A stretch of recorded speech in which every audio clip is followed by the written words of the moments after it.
بسم اللہ الرحمن الرحیم۔ جب آپ کی آنکھوں میں بہت سے آنسو جمع ہو جائیں، جب کسی سے کچھ کہنے کا حوصلہ نہ ہو، تو آپ کبھی پریشان نہ ہونا، بس اللہ کی طرف دیکھنا اور اسے ایک محبت بھری نظر کے کرم کی دعا کرنا۔ بے شک وہی تو ہے جو روتے کو ہنسا دیتا ہے، وہی تو ہے جو بگڑی بنا دیتا ہے، اور وہی تو ہے جو ڈوبی نیا پار لگا دیتا ہے۔ بس اس سے امید رکھنا، اس پہ یقین رکھنا۔ امام شافعی رحمۃ اللہ علیہ فرماتے ہیں، لوگوں کی باتیں پتھروں کی طرح ہوتی ہیں، ان کو پیٹھ پہ لاد لو گے تو یہ پیٹھ ٹوٹ جائے گی، ان کو اپنے قدموں تلے ایک برج بنا لو تو ان پر چڑھ کے بلند ہوتے جاؤ۔ کسی بھی چیز کے ختم ہونے سے زندگی ختم نہیں ہوتی۔ ہر بار کسی چیز کے ختم ہونے پر اللہ سے شکوہ کرنے کی بجائے اس کا شکر ادا کرنا چاہیے کہ اس نے ہم سے صرف ایک چیز واپس لی، سب کچھ واپس نہیں لیا۔ ہمارے وہ الفاظ بھی تحفہ ہیں جو دوسروں کو آگے بڑھنے کا حوصلہ دیتے ہیں۔ اے اللہ، مجھے آنے والے بہترین دن عطا فرما اور میرے نصیب میں ایسا لکھ دے جس سے میرا دل خوش ہو، مجھے ذہنی سکون عطا کر اور میرے معاملات کو آسان کر دے۔ آمین ثم آمین۔ یہ جو مائیں ہوتی ہیں نا، بہت انمول ہوتی ہیں، یہ نہ ہوں تو بیٹیاں بے مول ہوتی ہیں۔ گھر کو سونا کر جاتی ہیں، مائیں جانیں کیوں مر جاتی ہیں۔ والدین اور درخت بوڑھے ہو جاتے ہیں لیکن ان کی چھاؤں ہمیشہ گھنی ہوتی ہے۔ اے ہمارے رب، ان دونوں والدین پر رحم فرما جس طرح انہوں نے مجھے بچپن میں پالا تھا۔ ماں کسی بھی عمر میں آپ سے بچھڑ جائے، زندگی کا نقشہ ہی بدل جاتا ہے۔ ماں پہلی اور آخری بہترین دوست ہوتی ہے۔ ماں کو کھونے کا نقصان کبھی پورا نہیں ہو سکتا، لیکن آپ اس نقصان کے ساتھ جینا سیکھ جاتے ہو۔ وہ آپ سے کبھی بھی دور نہیں جاتی، ہمیشہ ساتھ ساتھ رہتی ہے، آپ کی سوچوں میں، آپ کے دل میں۔ اس بے چین دنیا میں اگر کوئی سکون میں ہے تو یقیناً اس کا تعلق اللہ سے ہے۔ یہ بات معنی نہیں رکھتی کہ آپ کتنی زبانیں سمجھ سکتے ہو، صرف دلوں کو سمجھنا ہی آپ کو اہم بناتا ہے۔ مولانا جلال الدین رومی رحمۃ اللہ علیہ۔ خوبصورت دعا۔ یا اللہ، جو پریشان حال ہیں وہ اور اپنی ان پریشانیوں کو کسی سے بیان نہیں کرنا چاہتے، ان کی پریشانیوں کو دور فرما۔ اللہ، تو اپنے نیک بندوں کو جو دیا کرتا ہے وہ ہم سب کو عطا فرما۔ اے اللہ، اتنا عطا کر جتنی تیری شان ہے، اتنے گناہ معاف فرما جتنا تو رحمان ہے، اتنی آزمائشوں سے محفوظ فرما جتنا تو مہربان ہے، اتنی رزق میں فراوانی فرما جتنا تو رازق ہے۔ آمین ثم آمین یا رب العالمین۔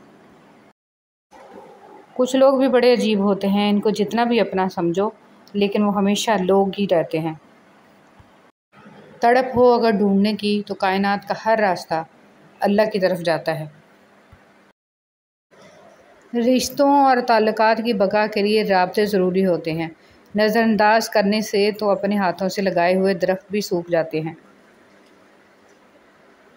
فرمان مصطفیٰ صلی اللہ علیہ وآلہ وسلم، اگر تم چاہتے ہو کہ تمہارا دل نرم ہو جائے اور تم اپنی مرادوں کو پا لو تو یتیموں پر رحم کیا کرو۔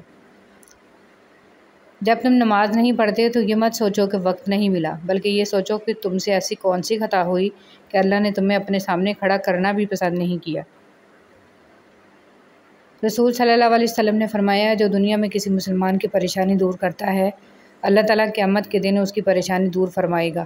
جو کسی تنگ دست کے لیے آسانی پیدا کرتا ہے، اللہ تعالیٰ اس کے لیے دنیا اور آخرت میں آسانیاں پیدا فرما دے گا۔ اور جو بندہ کسی مسلمان کا عیب چھپاتا ہے، اللہ تعالیٰ دنیا اور آخرت میں اس کے عیبوں کو چھپائے گا۔ اللہ تعالیٰ تب تک بندے کی مدد فرماتا رہتا ہے جب تک وہ اپنے مسلمان بھائی کی مدد کرنے میں لگا رہتا ہے۔ جو چیز کسی کو مقدار میں زیادہ دی جائے وہ ضائع ہی ہوتی ہے، چاہے وہ توجہ ہو، احساس ہو یا پھر محبت۔ انسان کو کچھ ایسے اعمال کرنا چاہیے جنہیں کوئی نہ جانتا ہو، جیسے پوشیدہ صدقہ، رات کی نماز، خوف الہی سے گرنے والا آنسو، استغفار، ذکر، اذکار، تسبیح و تحلیل۔ اللہ تعالیٰ ہم سب کو اچھے اعمال کرنے کی توفیق عطا فرمائے۔ آمین یا رب العالمین۔ نبی کریم صلی اللہ علیہ وسلم نے فرمایا کہ خیرات کو مت روک ورنہ تیرا رزق بھی روک دیا جائے گا۔ ہر وہ شخص جو آپ کی زندگی میں قدم رکھتا ہے، اس کے آنے کا کوئی نہ کوئی سبب ہوتا ہے۔ کچھ آپ کو محبت کرنا سکھا دیتے ہیں، کچھ لوگ محبت نبھانا سکھا دیتے ہیں، کچھ صبر کرنا سکھا دیتے ہیں تو کچھ خواب دیکھنا، اور کچھ لوگ انہی خوابوں کو پورا کرنے کا حوصلہ دے جاتے ہیں۔ بے حیائی معاشرے میں پایا جانے والا ایک ایسا فتنہ ہے جس نے اسلامی معاشرے میں عفت و پاک دامنی کو بہت زیادہ نقصان پہنچایا ہے اور بے پردگی کو فروغ دیا ہے۔ کوشش کریں کہ اس فتنے کی نشوونما میں آبیاری آپ کی وجہ سے نہ ہو، نہ ہی مغربی تہذیب کو اپنایا جائے اور نہ ہی بے پردگی کو فروغ دیا جائے۔ شکوے بہت عزت دار ہوتے ہیں، سب سے نہیں ہوتے اور سب کے سامنے بھی نہیں ہوتے۔ بعض خواہشات کا مر جانا ہی اچھا ہوتا ہے، کیونکہ اگر وہ نہیں مرتی تو وہ آپ کو مار دیتی ہیں۔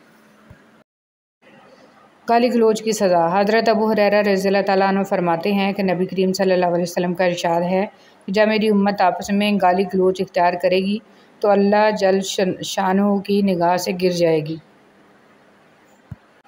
ہر شخص سچ کو پسند کرتا ہے، مگر وہ سچ جو اس کی مرضی کا ہو۔ بڑے سے بڑا سچا انسان بھی اپنی ذات کے خلاف کڑوا سچ برداشت نہیں کرتا۔